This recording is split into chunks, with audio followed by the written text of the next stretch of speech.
Hello all. இப்போ rational number irrational numbers பற்றி பார்த்துட்டு வரோம்.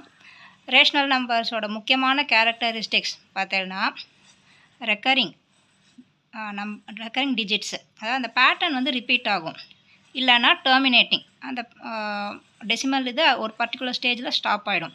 இப்போ ஃபஸ்ட்டு கேஸில் பார்த்தீங்கன்னா 0.373737 it goes on n number of times. That is still a rational number because it has a pattern, definite pattern. அந்த 3737ங்கிறது repeat ஆகுது.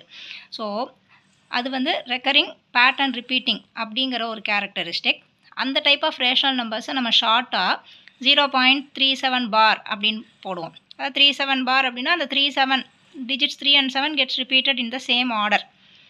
இல்லைன்னா டெர்மினேட்டிங் ஒரு டைப்பு, அதாவது 0.625 அதோட முடிஞ்சிடும். இப்போ வந்து 1/5 அந்த இது இருக்குன்னாக்கா 0.2 அதோட நின்றுடும். ஸோ அதுதான் வந்து ரேஷனல் நம்பர்ஸோட கேரக்டரிஸ்டிக்ஸ்.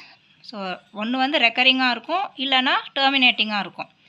இர்ரேஷனல் நம்பர் அப்படியே இதுக்கு ஆப்போசிட், நான் டெர்மினேட்டிங், அதாவது த digits keeps on repeating and அந்த ரிப்பீட்டிங் இது வந்து ஒரு பேட்டர்னில் இருக்காது, ரெக்கரிங்காக இருக்காது, நான் ரிப்பீட்டிங். இப்போ அந்த பையோட வேல்யூ நம்ம பார்த்தோம், 3.1415251927 அந்த மாதிரி.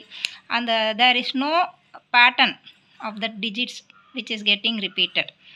இப்போ சப்போஸ் இந்த 3.141414 இருந்தால் அது ரேஷ்னல், அது வந்து 3.14 பார், அந்த 14ங்கிற டிஜிட்ஸ் வந்து it keeps on repeating. But pi or square root of 2, square root of 3 அதெல்லாம் வந்து எண்ட்லெஸ்ஸாக போயின்னு இருக்கும். அண்ட் அந்த டிஜிட்ஸு டெசிமல் பாயிண்ட்டுக்கு அப்புறம் வர டிஜிட்ஸ் வந்து ஒரு பர்டிகுலர் பேட்டர்னில் ரிப்பீட் ஆகுது, ரேண்டமாக ஏதோ ஒரு சம் நம்பர் வரும், அதெல்லாம் இர்ரேஷனல் நம்பர்ஸ். ஸோ இந்த ரெண்டு பாயிண்ட் ரொம்ப முக்கியம். ரேஷனல் நம்பர்ஸில் digits may be either terminating or recurring, in the sense the pattern will be repeated.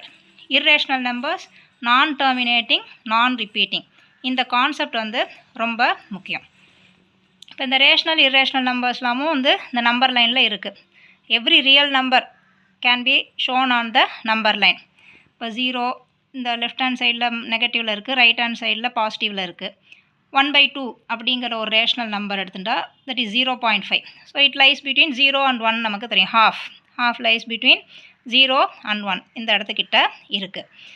இப்போ -3/4 அப்படின்னா தட் இஸ் -0.75. ஸோ அது வந்து பார்த்திங்கன்னா இந்த 0க்கும் -1க்கும் நடுவில் இருக்கும். So lies between 0 and -1. we can represent them in the number line. இப்போ அதே மாதிரியே இந்த ரெக்கரிங் பேட்டர்ன் ஆஃப் அந்த ரேஷனல் நம்பர்ஸ் இருக்கு இல்லையா. இப்போ முன்னாடி பார்த்தது terminating type of rational numbers, இது ரெக்கரிங். 1/3 அப்படின்னு எடுத்துட்டா 0.3333, that digit 3 gets repeated again and again அதே பேட்டர்னில் அப்படியே. ஸோ அது வந்து 0க்கும் 1க்கும் நடுவில் இருக்குது அப்படிங்கிறத நம்ம ஃபிக்ஸ் பண்ணிக்கலாம். இப்போ 4/3 அப்படின்னு எடுத்துட்டா 1.3333 it keeps on going. So this is also a rational number. அது வந்து it lies between 1 and 2. So இந்த இது வந்து locating rational number on the number line பற்றி பார்த்தோம். இப்போ locating irrational number on a number line பற்றி அடுத்த வீடியோவில் பார்க்கலாம். தேங்க்யூ.